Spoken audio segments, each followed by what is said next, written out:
राज्यावर अवकाळी पावसाचं संकट कायम आहे। या अवकाळी पावसामुळे काही भागात रणरणत्या उन्हापासून दिलासा मिळाला असला तरी शेतकऱ्यांचं मात्र मोठं नुकसान झालंय। या अवकाळी पावसामुळे शेती पिकं संकटात आलेली आहेत। अशात येत्या 20 मे पर्यंत अवकाळी पावसाचं संकट कायम राहणार आहे। तर येत्या 24 तासात राज्यातील काही ठिकाणी मुसळधार पावसासह गारपीट वादळी वाऱ्याची शक्यता हवामान विभागातर्फे वर्तवण्यात आलेली आहे।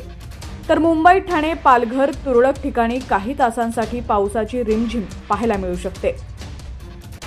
संपूर्ण बातमी आपण पुढे पाहूयात त्याआधी तुम्ही HPN मराठी न्यूज चॅनल पहिल्यांदाच पाहत असाल आणि अजूनही चॅनलला सबस्क्राइब केलं नसेल तर नक्की सबस्क्राइब करा आणि बेल आयकॉनवर क्लिक करून नोटिफिकेशन्स मिळवा, जेणेकरून आमचे अपडेट्स लवकरात लवकर तुमच्यापर्यंत पोहोचतील।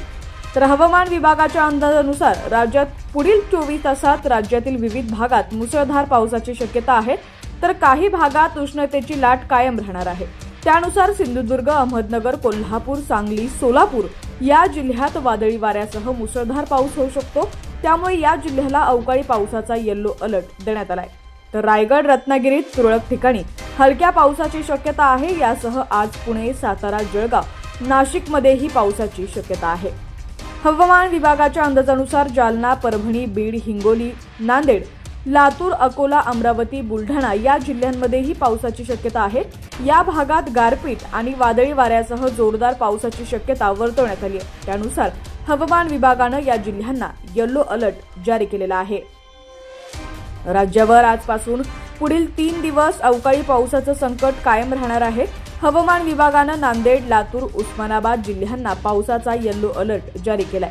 या ठिकाणी ताशी 30 ते 40 किलोमीटर वेगानं वारं वाहण्याचा अंदाज आहे। तर परभणी, बीड, हिंगोली या जिल्ह्यांना 2 दिवसांसाठी येलो अलर्ट देण्यात आलाय। या काळात या ठिकाणी मुसळधार पाऊस होऊ शकतो। पावसाचे अपडेट्स पाहण्यासाठी HPN मराठी न्यूज चॅनलला आताच सबस्क्राइब करा आणि बेल आयकॉनवर क्लिक करून नोटिफिकेशन्स मिळवा, जेणेकरून आमचे अपडेट्स लवकरात लवकर तुमच्यापर्यंत पोहोचतील।